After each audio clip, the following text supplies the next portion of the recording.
Have a hostage situation.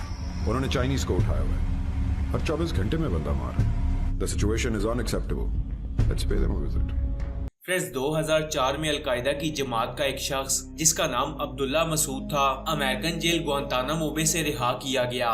इसे America ने क्यों और किस मकसद के लिए आजाद किया ये कोई नहीं जानता, लेकिन ये आजाद होने के बाद मार्च 2004 में सीधा पाकिस्तान आ गया और इसने अलकायदा के साथ अपने राब्ते फिर से जोड़ लिए, जहां इसने अलकायदा के खिलाफ पाकिस्तान आर्मी के किए जाने वाले ऑपरेशंस की मुखालफत की। जब पाकिस्तान आर्मी के कमांडोज वजीरिस्तान के अंदर से अलकायदा के लोगों को चुन चुन कर मार रहे थे, इसने पाकिस्तान आर्मी के खिलाफ प्लान्स बनाना शुरू कर दिए। फ्रेंड्स, 2004 में जनूब मगरब में मौजूद एक कबायली इलाके के करीब गोमल जाम नामी डैम का काम जारी था, जहां एक गवर्नमेंट चाइनीज कंपनी के वर्कर्स काम कर रहे थे।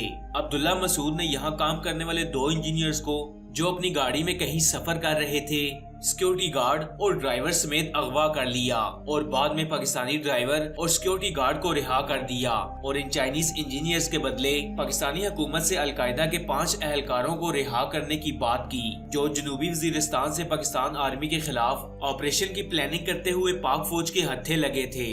फ्रेंड्स, उस वक्त जनूबी वजीरिस्तान में मौजूद फौज के तर्जुमान मेजर जनरल शौकत सुल्तान थे, जिन्होंने कबायली इलाके के अमन को बरकरार रखने के लिए अब्दुल्ला मसूद और इसके साथियों पर हमला नहीं किया और अब्दुल्ला मसूद को उन दोनों चीनी इंजीनियर्स को रिहा करने का पैगाम भिजवाया। वजीरिस्तान के इस इलाके के बासर कबायली अमायदीन ने भी अब्दुल्ला मसूद को उन चाइनीज इंजीनियर्स को रिहा करने के पैगाम भिजवाए, लेकिन अब्दुल्ला मसूद ने इनकार कर दिया। फ्रेंड्स, अब्दुल्ला मसूद खुद वजीरिस्तान के पहाड़ों में छुप कर बैठा था, लेकिन उसके कारिंदों ने इन चाइनीज इंजीनियर्स को आबादी वाले इलाके के अंदर ही यरगमाल बना रखा था। अब पाक फौज के पास एक ही रास्ता बचा था और इन चीनी बाशिंदों को बचाना हर सूरत में जरूरी था।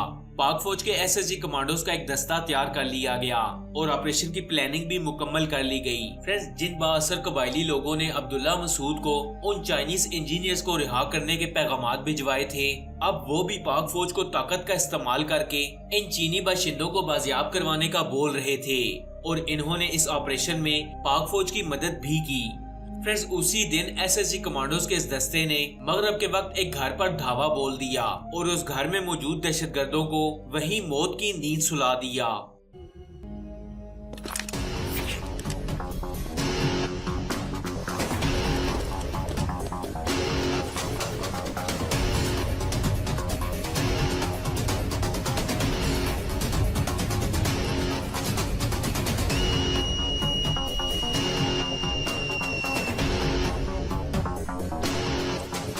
हमारी बात नहीं मानी और याद रखो, लोगों को इंसानों से प्यार नहीं बल्कि अपने पैसों से प्यार है। Bravo in position. Charlie, position. Alpha in position.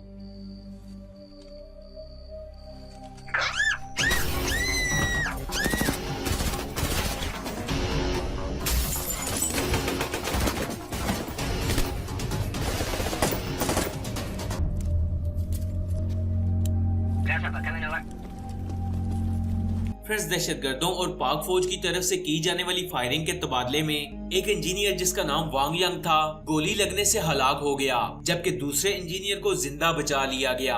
Friends, Abdullah Masood हैरान था कि ना तो कोई सर्च ऑपरेशन हुआ और ना ही किसी को इसके कारिंदों के ठिकानों का पता था, तो फिर पाक फौज के कमांडो सीधा उस घर तक कैसे पहुंच गए और तमाम दहशतगर्दों को जहन्नम वासिल कर दिया। लेकिन शायद ये इस बात से गाफिल था कि इस मुल्क में दुनिया की सबसे प्रोफेशनल इंटेलिजेंस एजेंसी मौजूद है, जिसका नाम ISI है।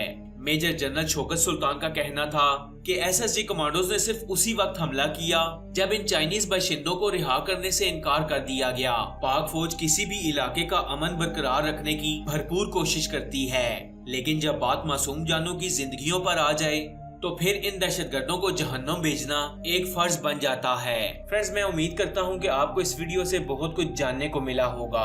ऐसी और इन्फॉर्मेटिव वीडियोस देखने के लिए स्टोरी फैक्ट्स चैनल को सब्सक्राइब कर लें ताकि रोजाना आने वाली वीडियोस आप तक बआसानी पहुंच सकें। मैं मिलूंगा आपसे अगली वीडियो में, तब तक के लिए अल्लाह हाफिज।